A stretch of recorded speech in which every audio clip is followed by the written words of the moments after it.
In this video, I'm going to show you the Ark Nova cards, and I'm going to give you a simple way to remember what's in there, at least roughly speaking. If you watch this video through to the end, you should know what's in the Ark Nova card deck in a general sense, and you should make better decisions when you play.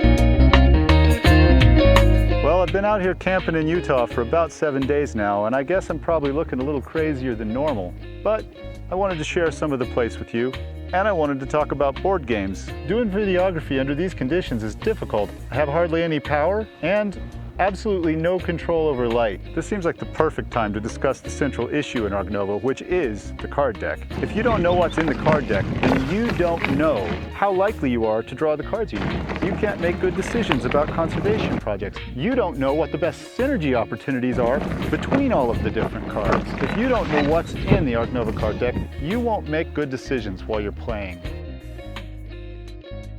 The game of Ark Nova is largely dominated by the contents of these 3 decks of cards, and it's very difficult in a sense to learn the game because basically you have to know what's in these decks to play well. So I'm going to tell you about these 3 decks of cards. So I'm going to start off with the base conservation projects.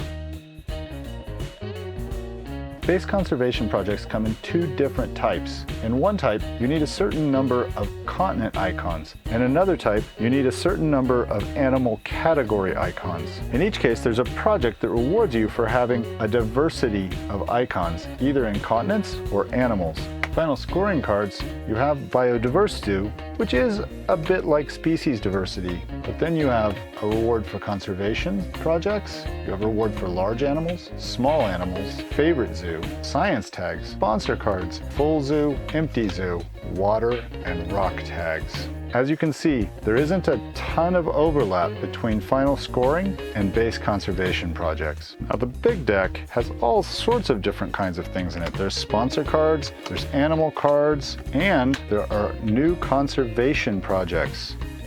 There are 64 sponsor cards in the deck. There are a lot of animal cards in the deck. There are relatively few conservation projects. The conservation projects in the deck overlap with either a final scoring card or a base conservation project. The base conservation project for Africa is similar to the release project, where I need to release an animal that came from Africa. If, for example, I score the Africa base conservation project, once I've scored it, I may have an animal that I would be willing to release using the release project. There's more going on in the animal category section. You see, if I have herbivores to support the herbivore base conservation project, all I have to do is have a herbivore and a partner zoo from the same region as that herbivore. There are also release cards for each animal category. So you start to see the structure already. There are 5 breeding programs, 1 for each animal category.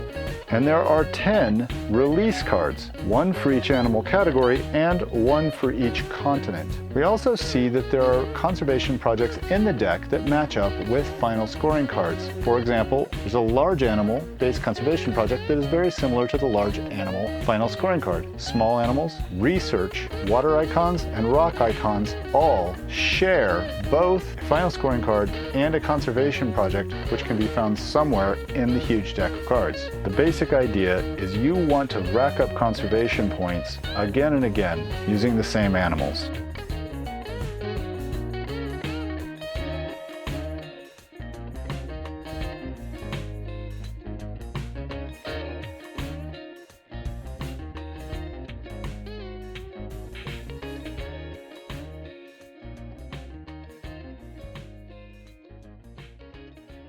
So how do you get all the icons you need to score all of these conservation projects and final scoring cards? The main way you get them is by playing animals. So let's take a look at animals. We at SpiderForge Press put the utmost importance on scientific precision. That is why we have been conducting field studies to support the animals section of this video. Take, for example, the lizard observed in this clip. It is a native lizard. It is small, it has limited appeal, and there are plenty of rocks around. I give this card highest marks for scientific accuracy. We also observed North American herbivores.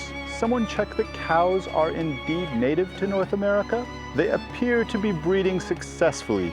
However, I saw no evidence of a partner zoo. I always try to stress that you can't just breed willy-nilly and expect to get conservation points. You must have a partner zoo.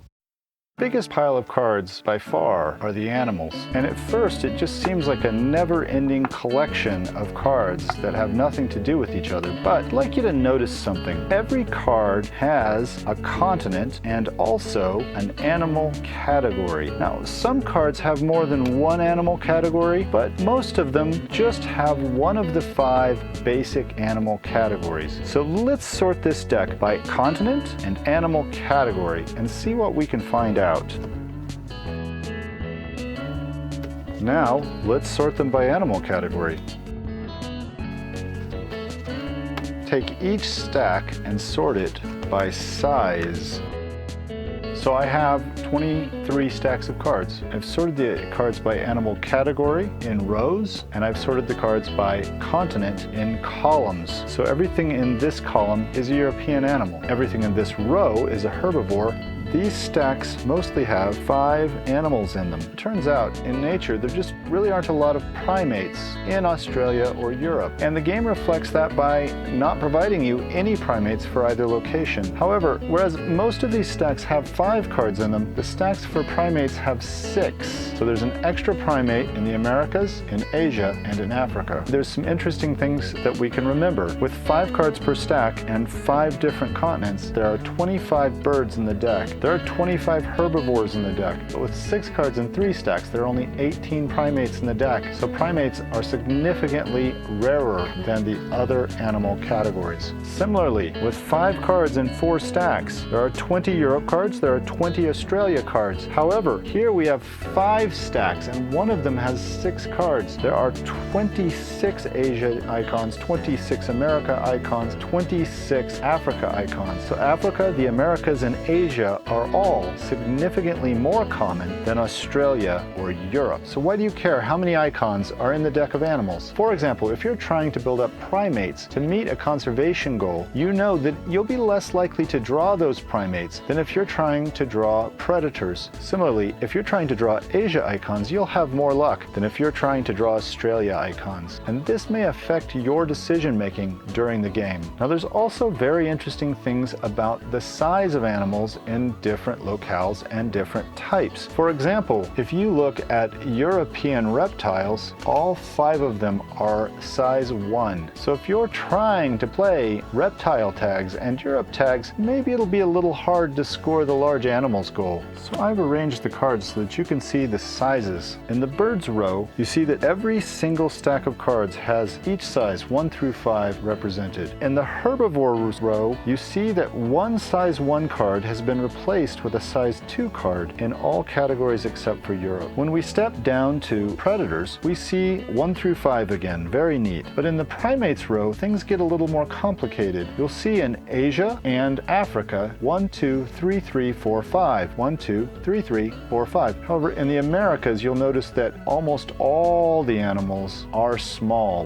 There aren't a lot of large primates in the Americas, which happens to be true. Reptiles tend to be quite small across all geographies except for the Americas. So how does this affect play? Let's say that you want to score a base conservation project for reptiles. The odds are you're going to have a lot of small animals. So what are the hard and fast rules when selecting animals? Basically, select animals that help you with conservation projects. The whole point of this game is that you pretty much have to deal with the cards you're given. You need to find a way to get the most value out of them you can. Understanding that there are no primates in Europe may keep you from making a mistake. mistake, but it doesn't mean that you should throw away primate icons or Europe icons necessarily. You have to assess the situation you have and the cards you've been given. I failed to mention all the petting zoo animals. There are 10 petting zoo animals, which makes them the rarest type of animal in the game, except for bears. They don't help you with continent icons or with useful animal category icons. In fact, the only goals that petting zoo animals can help you with are goals that give you rewards for a diversity of animal types and goals that reward you for small animals. So while they can give you a lot of income, especially if you get 3 of them, they're not particularly helpful when it comes to scoring conservation projects. There are only 9 bears. They are all either herbivores or carnivores, and they come from every geography except Africa. 2 of the bears actually require a bear tag before they can be played. There's only 7 cards in the deck that will help you play one of these cards. This is where understanding the contents of the deck can really help you. You don't really want to hold one of these cards in hopes that you draw a bear icon to play with it. Are you thinking about building a large bird aviary? Less than half of the birds can be played into it. They tend to be large birds that are quite difficult to play. It may not work out. Large bird aviaries are the kind of thing you build because you already have the cards in your hand. On the other hand, every single reptile card plays into a reptile house. You're more likely to fill up your reptile house. 23 animals have water icons, making them about as prevalent as herbivores. 19 animals have rock icons, making them about as prevalent as primates. Relatively few animals cost more than 20. Herbivores, Asia, and Australia are overrepresented. Few animals cost less than 10. Europe, Africa, reptiles, and petting zoo animals are overrepresented. Some animals give conservation points, a few are affordable. Some cards give bonuses for other similar cards. Some animals give reputation bonuses. Noteworthy abilities exist throughout the deck, but sometimes even lesser abilities like drawing a card can be really helpful. I hope I've given you a general framework to think about the deck. There are 2 different important categories. You have continents and you have the 5 primary animal categories. If you think of the cards in this way, then you can remember an awful lot about them. You can remember maybe that reptiles are small. You can remember that there are 6 primates, but only in 3 categories. So there are fewer primates than there are of the other animal categories. You can remember that because there are no primates in Europe or Australia, both types of cards are significantly less common than other geographies. Let's look at sponsors cards. There's a huge mess of sponsors cards in the game, and I'm not going to go through them in the detail I have animals. The most common cards in the sponsors deck are those that have to do with science. They give you science tags, they require science tags, they give you income for science, all sorts of different things around science tags. You also have a large category of sponsors cards that place an enclosure into your zoo. A lot of these are animals cards. They're like animals you didn't have to pay for. They don't provide appeal, but they do give you tags, which can be helpful in scoring conservation projects. Importantly, there's a bear tag here. So if you play polar bears, it allows you to play some of those nice bear cards that require a bear tag. There are cards that give you water icons. There are cards that give you rock icons. There are cards that allow you to build more quickly. There are cards that let you do just about anything and that will help with just about any strategy you might be following in the game. There are relatively few cards that give icons for continents, but there are some. Probably there's a lot more animal icons in the sponsors deck because you can always pick up a continent icon by picking up a partner zoo. The big thing about these decks is somewhat like terraforming Mars for those who are familiar with the game. You really have to have a sense of what's in the deck to know how to play. I'm not saying you have to memorize every card, it's just if you know what's possible, then you won't be surprised when you draw something helpful, or you won't be surprised when you don't draw anything helpful because you were hoping for a card that maybe doesn't exist or is extremely rare. Signing out from the SpiderForge mobile unit, currently located somewhere in Utah. Dang, that really is a lot of cards.